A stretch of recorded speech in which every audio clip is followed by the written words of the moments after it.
The Morning Plum Secretary of State Rex Tillerson on Wednesday morning defended President Trump's reckless threat to rain fire and fury on North Korea, but make no mistake, in the course of doing so, Tillerson quietly erased the red line that Trump laid down, and redrew it in a relatively more reasonable place.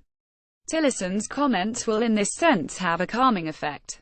But they are also cause for a different sort of alarm. They raise additional questions as to why Trump made the comments in the first place, what process went into the creation and delivery of them, if any, and what will, or won't, be done to ensure that there is a sane process in place to shape further comments from Trump as this crisis unfolds. Tillerson, returning from Asia, defended Trump's comments this way: what the president is doing is sending a strong message to North Korea in language that Kim Jong-un would understand, because he doesn't seem to understand diplomatic language. I think it was important that he deliver that message to avoid any miscalculation on their part. In this sense, Tillerson stood by Trump's threat. But Tillerson also sought to reassure Americans by saying this: I think what the president was just reaffirming is that the United States has the capability to fully defend itself from any attack, and our allies, and we will do so. So the American people should sleep well at night.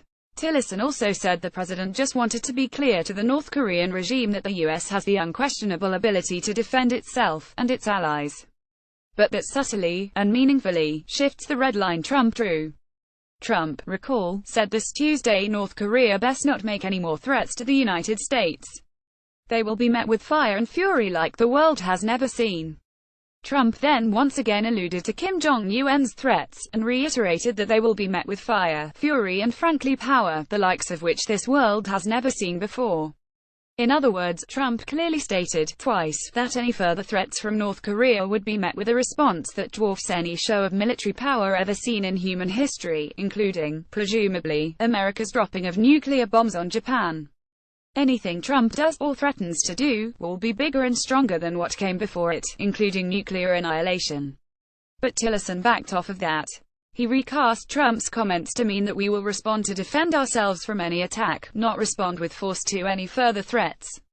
Indeed, North Korea crossed the red line Trump drew only hours later.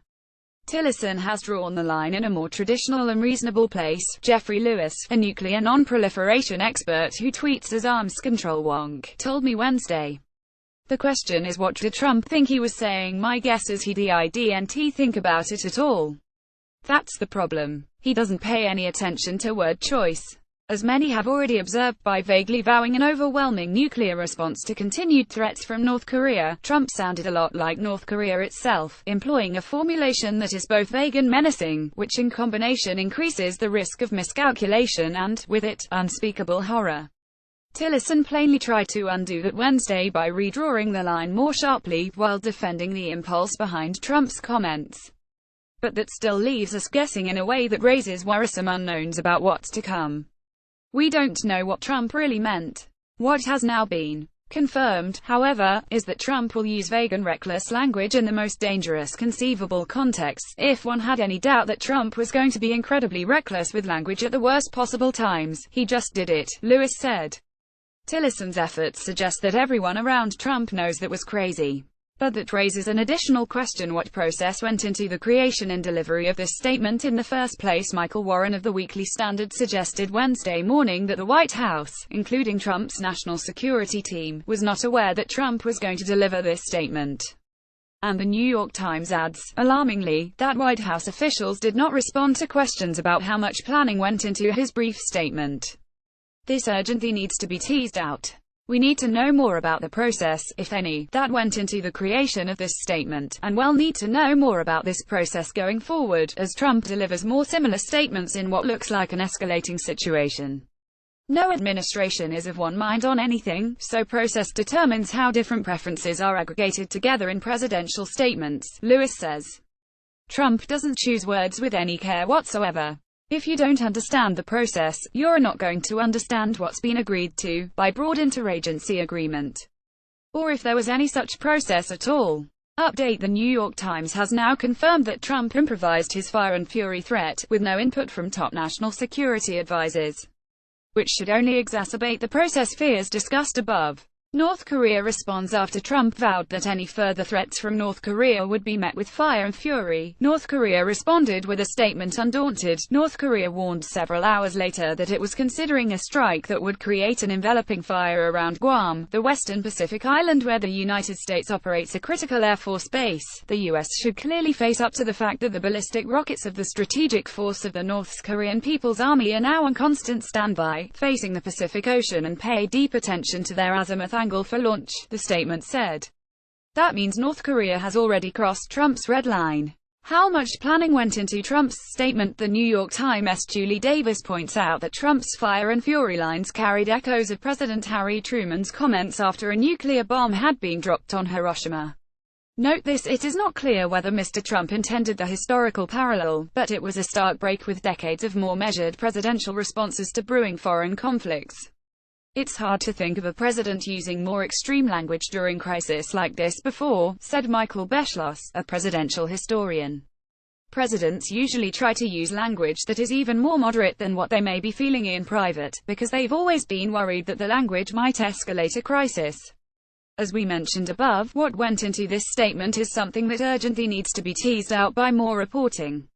Trump puts his credibility on the line. CNN's Stephen Collinson makes a key point: by accident or design, Trump established a red line by making such an explicit threat to North Korea on camera. The president also invested his own personal prestige into the center of the crisis. The next time Kim makes some kind of threat to the US or its allies, Trump will immediately come under pressure to make North Korea pay a price, or risk having his authority exposed as hollow. Tillerson has already erased this red line. But for how long? We all know how heavily the prospect of looking weak weighs on Trump. Trump sounds a lot like North Korea. The Associated Press diplomatic writers make a striking point: the type of threats Trump issued are routine from the isolated, Stalinist state, which often speaks of turning neighbor the South Korea's capital into a sea of fire, and warns of merciless and unprecedented attacks on its enemies, including nuclear strikes on the United States. The bombast is so frequent that it is difficult to judge the seriousness. Trump, too, has earned a reputation for exaggeration and sometimes unsubstantiated policy directives, often delivered via Twitter. Awesome, unbalanced bombast and posturing from both sides should really minimize the risk of miscalculation. Trump's comments could easily provoke an overreaction. The Post editorial board asks what might happen if Kim Jong-un takes Trump's fire and fury threat seriously. Mr. Trump's threat of fire and fury may sound like hype to American ears, but the words could be heard quite differently by others, such as Mr. Kim, the belligerent leader of a nuclear North Korea. Mr. Trump's language could easily be misunderstood. He didn't say precisely what would lead to fire and fury except for North Korea's threats, and the upshot could be miscalculation or, heaven forbid, the kind of accidental entry into conflict that has haunted the globe since the dawn of the atomic age. There is a great deal of commentary about what Trump intended or meant, but how Trump's words might be received, irrespective of intent, also matters in evaluating their wisdom. Yes, Trump's base is shrinking. Politico Stephen Shepard reports that a new Politico Morning Consult poll finds that Trump's approval is 40%, which means he is down in this poll, which has generally had higher Trump approval numbers than others. The larger context: Trump says his base of support is bigger and stronger than ever before. But his claim is contradicted by a steady stream of recent polling that shows the share of Americans that approve of Trump's job performance is shrinking, along with the share of Americans most enthusiastic about his presidency. However you measure the president's base, it has diminished, not increased, in the 7 months he's been in office. As Shepard notes, the Morning Consult poll shows that those who strongly approved of Trump last year are now evenly divided between those who strongly approve and only approve somewhat, also a clear erosion. And the Wall Street Journal goes after Bannon. The Wall Street Journal editorial board fires a hard shot at senior Trump advisor Stephen K. Bannon, urging Chief of Staff John F. Kelly to ask why Bannon's media allies are suddenly trying to oust National Security Advisor H.R. McMaster. Mr. Trump issued a statement of support for Lt. Gen.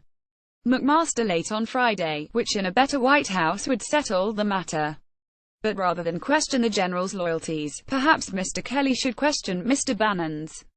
The former Breitbart publisher has been a White House survivor, but his warring habits have also been responsible for much of the White House dysfunction.